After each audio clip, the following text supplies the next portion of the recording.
হ্যাঁ, অনেক কিছু ঢাকতে অনেক কিছুই হয়। এখন যে চাকরি ফাকরি নেই সেই দিকে কাজ হচ্ছে না, এসআইআর নিয়ে চলে এসছে।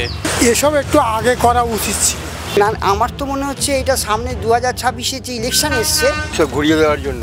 এসআই মানুষের মস্তিষ্ক এভাবে ঘোরানো যায় না। আমরা যে কি খাবো আমরা সেই দিকে কারণ নজর নেই। এসআইআর করবে, এনআরসি করবে, এই নিয়ে সবাই মানে তাদের বেকারত্ব না দূর করে এগুলো নিয়ে করাটা তো ঠিক না। ভোটের আগে শুরু হয়েছে এসআইআর। সাধারণ মানুষের যে সমস্যা, মূল্যবৃদ্ধি, বেকারত্ব, এইসব থেকে কি চোখ সরাতে কি এসআইআর আনা হয়েছে? কি বলছেন সাধারণ মানুষ? আসুন জেনে নি তাদের নিজেদের মুখ থেকে। হ্যাঁ, সেটাই তো মনে হচ্ছে। হ্যাঁ, এইসব ঘুরিয়ে দেওয়ার জন্য, হ্যাঁ, চেঞ্জ করার জন্য এইসব করছে। এগুলো কি কাজ হবে জানি না। এগুলো তো মানে মানুষকে হ্যারাস করা, এছাড়া আর কিছুই না। মনে হচ্ছে না ধরো কোনো কিছু।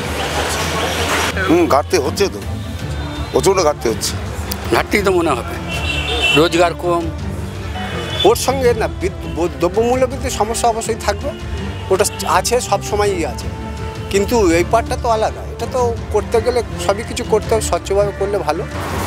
এইগুলোর দিকে নজর কেউ রাখছে না যে মানুষ যে খাবে কি করে। আমরা সাধারণ মানুষ, আমরা যে কি খাবো আমরা সেই দিকে কারণ নজর নেই। এসআইআর করবে, এনআরসি করবে, এই নিয়ে সবাই মানে তাদের যে আমরা যে গরিব মানুষ, সাধারণ মানুষ, আমরা কি খাবো, আমাদের একটু চাল ডাল আটা তেল এইসব দামটা কমুক, তা না।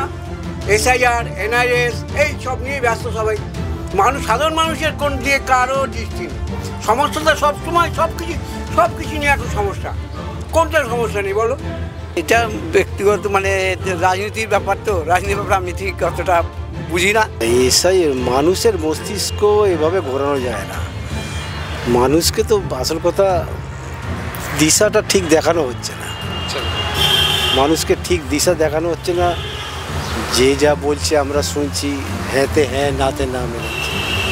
কিন্তু মনে হয় না এত এসব কিছু করে কিছু লাভ হবে মানুষের। ঠিক আছে, এখন তো যেটা দরকার সেটা তো আগে করতে হবে। এখন যে চাকরি ফাকরি নেই সেই দিকে কাজ হচ্ছে না, এসআইআর নিয়ে চলে এসছে। এটা করতে গেলে আবার তোমার মানে যে চাকরি করছে বা না করছে, যারা না করছে তাদের তো প্রবলেম আছে, যারা করছে তাদের জন্য এটা হচ্ছে কি আবার ওদেরকে মানে কামাই করে তবে যেতে হবে বা যা কিছু আছে সেই কাজগুলো করতে হবে। হ্যাঁ, মূল্যবৃদ্ধি বেকারত্ব তো খুবই মানে এটা বেশি সিরিয়াসলি নেওয়া হচ্ছে এসআইআর থেকে। এটা তো অবশ্যই, কারণ আমরা সব বেকার আগে বেকারত্ব না দূর করে এগুলো নিয়ে করাটা তো ঠিক না। আগে করা উচিত ছিল।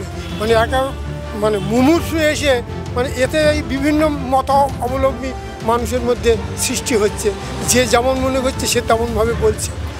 হ্যাঁ, অনেক কিছু ঢাকতে অনেক কিছুই হয়। পলিটিক্যাল দিক দিয়ে দেখতে গেলে একটা পলিটিশিয়ান আমি যদি হই তখন অনেক কিছু হয়তো সেই রকমভাবে আমার মাথায় আসবে, আমি নানা রকমভাবে কাজগুলো করব। সাধারণ মানুষ হিসাবে আমরা রাস্তা চলছি, আমাদের সম্মুখে যা যা জিনিস আছে চলছে, আমরা সেইগুলো নিয়েই বিবেচনা করে চলব। কি পলিটিক্যালি হবে না হবে সেগুলো তো আমরা পরে এন্ড রেজাল্টে আমরা ভুক্তভোগী হব, কিভাবে হব না হব সেটার অপেক্ষা পরে। না, আমার তো মনে হচ্ছে এটা সামনে 2026-এ যে ইলেকশন এসছে সেই ইলেকশনের জন্যই এই পেছনে এটা একটা লেজুর হিসেবে দিয়ে জনগণকে উত্তক্ত করছে, এছাড়া আর কিছু না। আপনারা শুনলেন জনগণের মতামত। আপনাদের মতামত জানান আমাদের কমেন্ট বক্সে এবং অবশ্যই নজর রাখুন দৃষ্টিভঙ্গির পরবর্তী ভিডিওগুলো।